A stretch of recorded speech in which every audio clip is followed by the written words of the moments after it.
June আমি একটা status দিয়েছি, যদি কেউ না পড়ে থাকে আজকে ডেফিনেটলি স্ট্যাটাসটা আপনারা পড়ে নেবেন, তাহলে আপনাদের প্রশ্নটা ক্লিয়ার হয়ে যাবে। আমি একটু লুবি। চলুন দেখে আসি 15 জুন 2025 উপবিশ্বাস কি লিখেছিলেন তার স্টেটাসে। প্রিয় ভক্ত, অনুরাগী ও শুভাকাঙ্ক্ষীরা, সাম্প্রতিক সময় লক্ষ্য করছি আমার ব্যক্তিগত কিছু মুহূর্ত বা আমার ছেলের সাথে স্মরণীয় সময়গুলো যখন আমি আপনাদের সাথে ভাগাভাগি করি, তখনই কোনো না কোনো ভাবে সেই বিষয়টি ঘিরে এক ধরনের অপ্রয়োজনীয় প্রতিযোগিতা শুরু হয়ে যায়। আমি একজন মা, একজন অভিনেত্রী, একজন উদ্যোক্তা। আমার অনেক দায়িত্ব, অনেক ব্যস্ততা। ক্যামেরার বাইরে আমার জীবন একজন নারীর মতোই, হাজারো কাজ, পরিকল্পনা এবং স্বপ্ন নিয়ে এগিয়ে চলা। আমি কাউকে কিছু প্রমাণ করতে চাই না। আমার সম্পর্ক, আমার জীবনের অধ্যায়গুলো দর্শকের চোখের সামনে কেটেছে। সেখানে লুকোচুরি নেই, নাটক করার কিছুই নেই। আমার ছেলের জন্য সময় দেই, তার বাবার সাথে সুন্দর মুহূর্তগুলো ধরে রাখি। এই সম্পূর্ণটাই ওর মানসিক বিকাশ ও সুন্দর শৈশবের জন্য।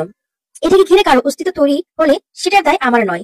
আমি অনেকদিন ধরে দেখছি আমার কোনো পারিবারিক পোস্টের পরে যেন কাউন্টার একটা প্রচেষ্টা শুরু হয়। আমি স্পষ্ট করে বলতে চাই, আমি সেই অসুস্থ প্রতিযোগিতায় নেই। সম্মান নিজে অর্জন করতে হয়, অন্যকে ছোট করে নয়। এখন থেকে আমি শুধু নিজের কাজ, নিজের ছেলে, নিজের ভক্তদের সময় দিতে চাই। কারোর সঙ্গে পাল্লা দেওয়ার জন্য আমি এখানে আসিনি। আমি নিজের জায়গাতেই স্বাচ্ছন্দ্যে আছি। যারা আমাকে ভালোবাসেন, পাশে থাকেন, আপনাদের প্রতি অশেষ কৃতজ্ঞতা। আমি আপনাদের বিশ্বাস ভাঙতে চাই না, আর নিজের ব্যক্তিত্ব নষ্ট করে কারোর সঙ্গে পাল্লা দিতে রাজিও নই। ভালোবাসা অম্লান থাকুক। তার এই স্ট্যাটাস থেকে আপনি কি বুঝতে পেরেছেন কমেন্ট করে জানান তো।